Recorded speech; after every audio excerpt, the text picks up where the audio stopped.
We know that the suspect recovered the bag. It could be any number. It could have been an attorney. It could have been someone here for a case. And, we have a number of cases that are going on. So it could be any number of reasons. But again, we're methodically checking each floor, each room. People are being safely removed, and as they're being removed, they're being vetted. And so certainly this is an opportunity to adapt some new practices.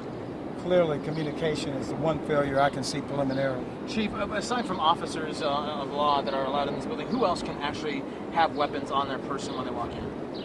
No one can have weapons. The building is a gun-free zone except for law enforcement officers. Security officers that work here are unarmed. Who was securing that side? I'm sorry? I'm sorry, who was securing that side, the county side? Was it deputies? It would be the sheriffs along in conjunction with private security. Same setup is also on the city side. We have Detroit police officers and we have private security to staff that side. In fact, we recently in the last 3 months increased the size of sworn staffing here on the city side of the building. And what is security? Go ahead, you wanted to...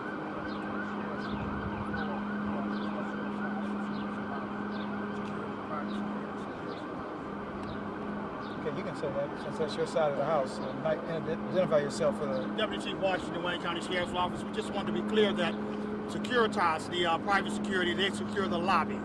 Wayne County Sheriff's deputies, we secure the judges' floors. Everything on the floors, that's what we secure. The judges' courtrooms, the judges' offices, things like that. Private security secures the lobby. Okay? Are they under contract with the county, with the Wayne County Sheriff? I don't know who they're under contract. It would be the building authority, someone, but it's not the Wayne County Sheriff. I can tell you the building authority, the relationship is with the building authority. Again, this is an opportunity to use this as a learning experience. Again, for me, communication is always key. And if one side's not talking to the other, I mean, again, preliminarily, it took some while for the Detroit side or the city side to know that there was a breach. And my number one question is why? And we have Detroit police officers on site. And so we're looking into that.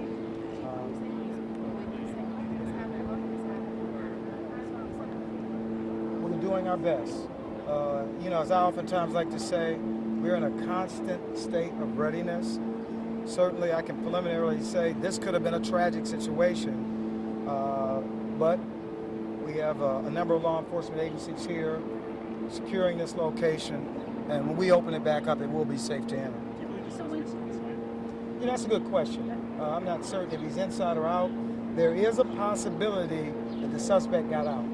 But when you look at the surveillance and you see him with this bag or revolver or what have you, are you guys tracking the steps to see if he did leave or if he is still in? I mean, how are you guys looking at the surveillance? Well, one of the things that the person that we see on the video may not be the person we're looking for.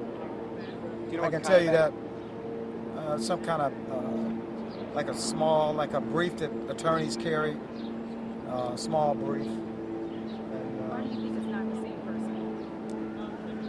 I'm getting reports now, preliminarily, that it may not be. We've kind of made some identification, and we may be able to rule it out. The person may not even be here. Chief, is this a sloppy or lax security company?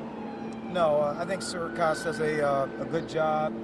Again, it requires that when you have different law enforcement agencies and security, there must be ongoing real-time communication. And so we're going to shore that up.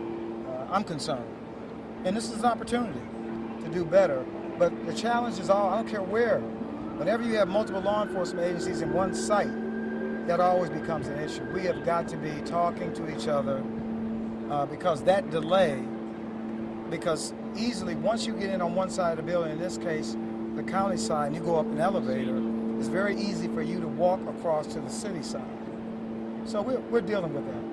Okay, how would you explain this one incident? Like Nima was asking, would you characterize the security company may not be sloppy or lax, but would you characterize the fact that they're not identifying a weapon until after the subject leaves as lax or sloppy?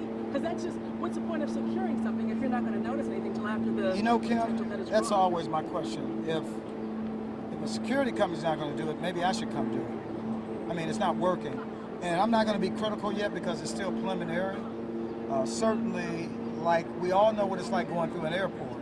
If someone goes through a security checkpoint at the airport and there's a weapon inside of a bag, you're not going to be allowed to go through. So what happened in this instance? I will tell you, the other thing that I found out as part of this preliminary investigation is that many regular employees, judges included, typically because security is familiar with them, are allowed to just pass. That's going to change immediately. Everybody gets checked unless they are prominently ID'd as a sworn police officer going in. I know that's going to create inconvenience, but again, we get to look at these situations and make assessments. I get that the person's a regular person that comes through, but this shouldn't happen. And I'm not suggesting that a judge had the weapon. We don't know, or an attorney, but certain people, frankly, are allowed to bypass, and that came from a security officer. We're good. Thank you.